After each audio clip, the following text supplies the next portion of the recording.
healed every single person. And the only instance in Scripture where he didn't heal everybody was in his hometown, and it was because of their unbelief.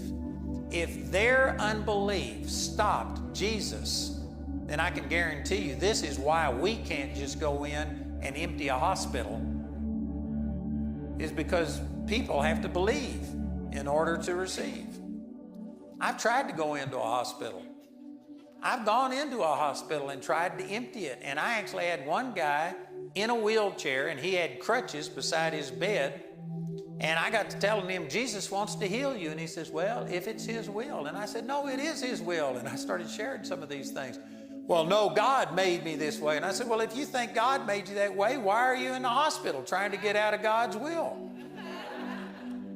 And the guy got mad, and he chased me down the hall in his wheelchair and swinging his crutch at me and ran me out of the hospital.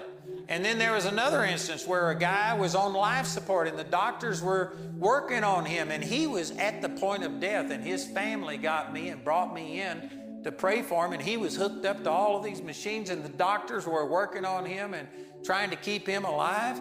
And I said, I'm going to pray for you, and I believe Jesus is going to heal you. And he says, well, if it's his will. And I said, no, it is his will. And he said, no, God made me this way. And I did the same thing. Well, then why are you trying to get out of God's will? And this guy who was on his deathbed got up on one elbow and got to yelling at me, and they grabbed me and threw me out of the hospital. And that guy died that day. My point is, you think that people want to be healed, but there are some people that don't want to be healed. There are some people that have adjusted to it.